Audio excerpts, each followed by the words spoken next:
Senators. Senators is a game by Indie Boards and Cards. It is a game of bidding, bribery, extortion, all those fun political tools that we read about so much. And you get to do them, but within the confines of a fictional game, so nobody gets hurt.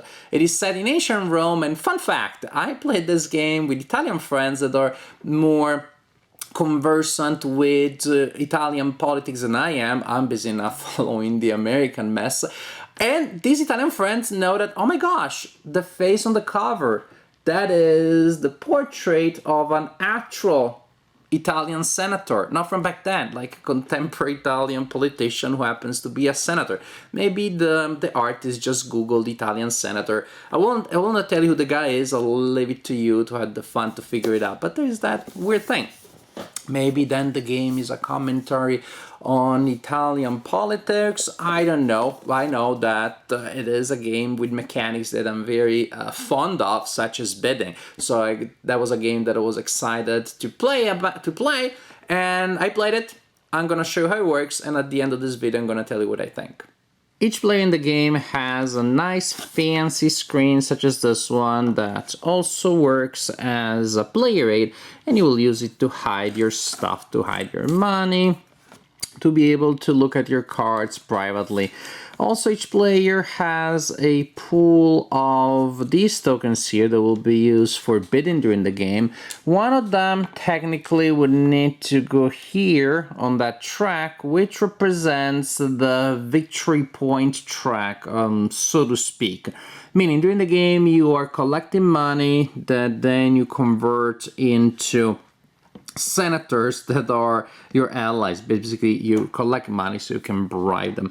For 10 coins, you can buy a senator, and so whenever you spend 10 coins and the required action, you acquire a senator and you move a disc there to mark that fact. These discs, however, are slightly bigger than the spots on the track, so we found that if you are playing with the maximum number of players, and many of these tokens are adjacent to one another, it gets ambiguous. You will have sooner or later a token which is like this because the other tokens are pushing it, and it's unclear where it is, so we have replaced those discs with little cubes that fit neatly to keep track of how many senators you have, which also means how many victory points you have.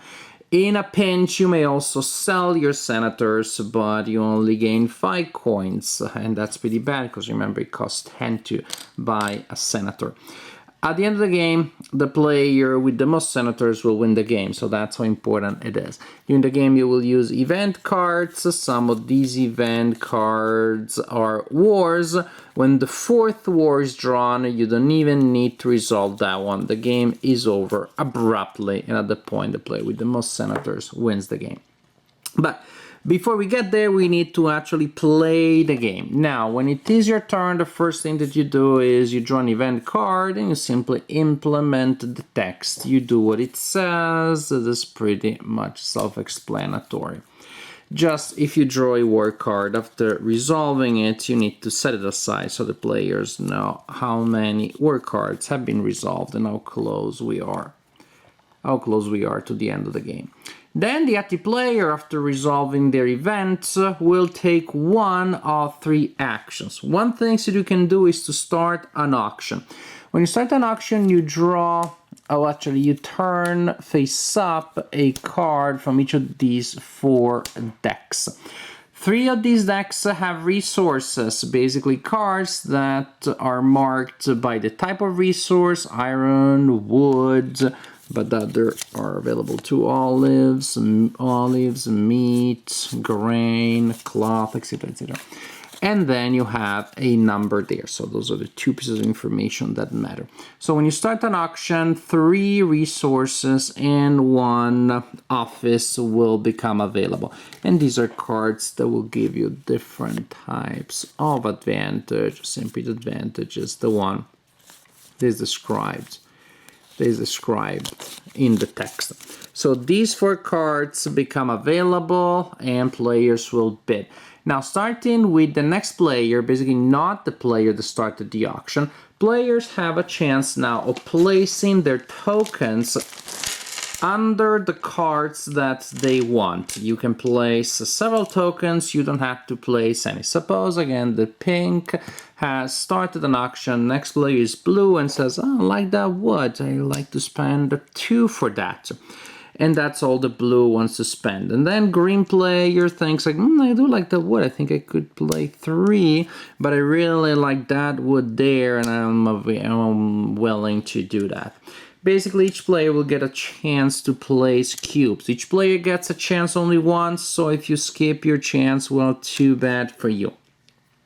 After everybody had a chance to place their bids, then the active player that has been just studying the situation so far will have to make a choice for each card. Basically, for each card, the active player may acquire the card by buying it from the highest bidder for that amount of money. So for example, I'm the active player, I started the auction, now I have a chance for this card to buy it for 3 coins from green player. Or, as the active player, I can choose to sell that card to the highest bidder for the amount that was selected. So actually now I could instead choose to sell that card to green player who will get the card, and I get 3 coins from the green player. So basically, when you start an auction, for each card you will either get the card, paying the cost that has been committed to by the highest bidder, or you get the money and the highest bidder gets the card. If there are cards that no one placed a bid on, then the active player gets them for free. So that's very sweet. So that's a neat idea, huh? Because, well, you know, when you're bidding, well, if you put down a ridiculous price, then you have to pay for it. Chances are the active player will want to take the card. If you put down a ridiculously low price, then the active player will take the card and will give you not much money. So interesting mechanism there. Another idea is extortion. Yes, now when you acquire cards, you will place them face up next to your screen. When you first acquire them from auctions, you put them face up next to your screen. There are also other cards, for example, the ones that you start the game with, that will be in your hand, and so they'll be right here. You hide them behind your screen, and when they are face down behind your screen, they are safe. They cannot be targeted by extortion. But again, right after you buy them, they're face up and they stay there, and they can be targeted by the extortion action. How does it work? First, the extorting player, so that's the action you take during your turn. You take extortion. First thing, you earn 3 coins. Hooray. Next, what you do is you make to each player an offer. You indicate a card that they have face up, and you mention an amount of money. Basically say, I don't know, I wanna get the iron and I'm offering 5.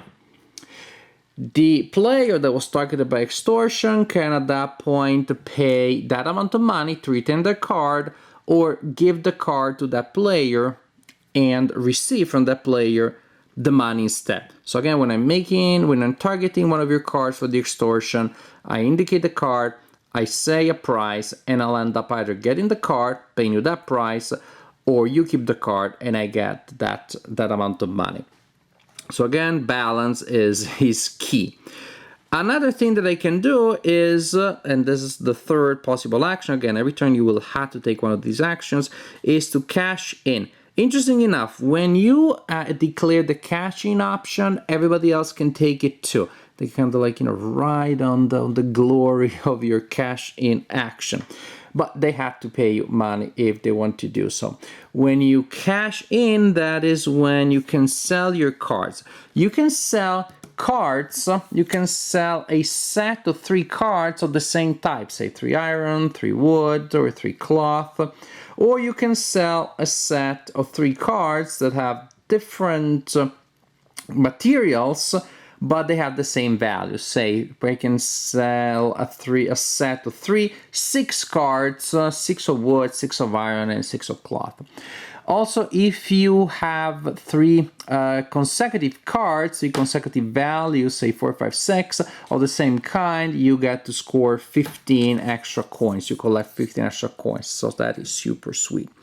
So during the cash-in action, you get to sell your cards, and also after that, you can buy senators. That is when you get to spend 10 coins per senator that you want to buy. Another important wrinkle that I didn't mention during the extortion action: once a card has been targeted for extortion, regardless of the results, otherwise either the owning player keeps it by spending money or gives it to the player, it takes money in return. Whatever, wherever it goes, once a card has been targeted for extortion, it goes face down behind the screen of the player that now owns the card and cannot be targeted by extortion. So each card can be extorted only once. So this is the general idea. You will declare auctions, you will declare extortions, and you will take these actions because they allow you to form sets of cards, which you will then sell for cash, and then you trade the cash for senators. And when the fourth war card is revealed, the player, oopsie daisy, with the most senators wins the game. I like this game. I like this game a lot more than this game likes me. I'm terrible at it.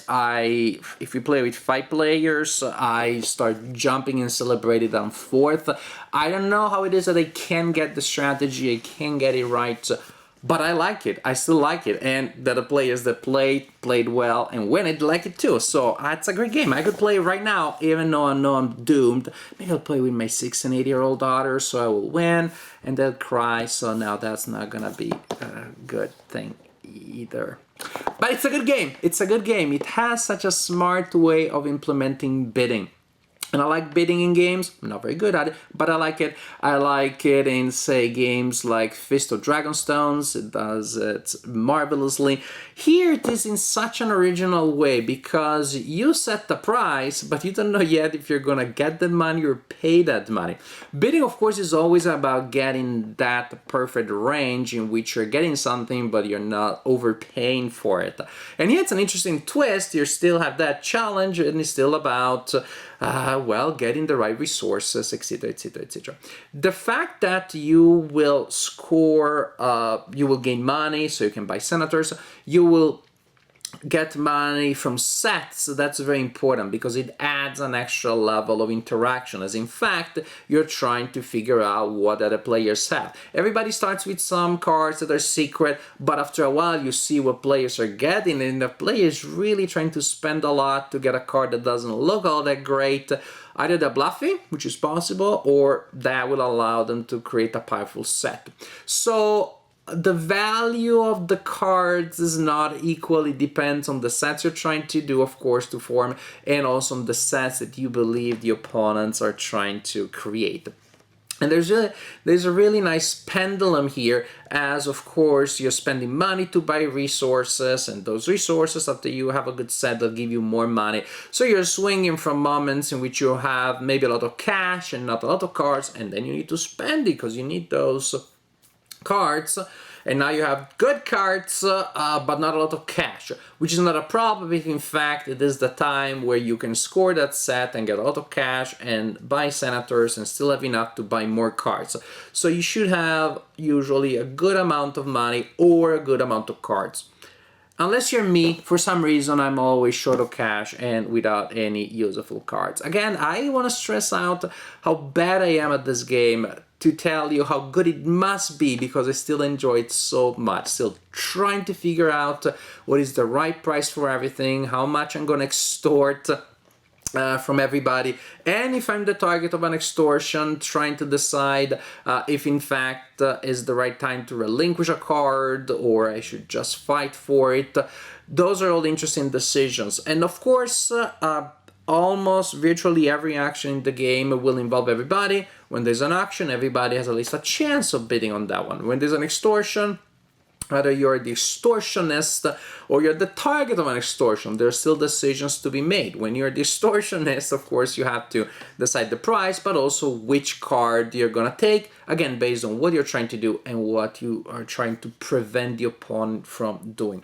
A lot of interesting decisions, constant involvement in gameplay, fun stuff, which is not which is at the level of complexity which is very digestible. You can play it even with casual players. In a sense, maybe it'll be even easier to teach the game because it does bidding in a way that is different from other games, so players that are familiar with the mechanic don't have to learn anything.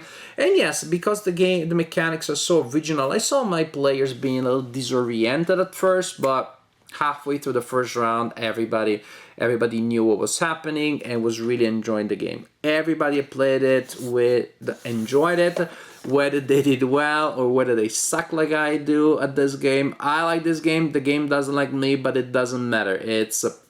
The game is not reciprocating my love, but I still love it. It's a really fun game. Senators by Indie Boards and Cards.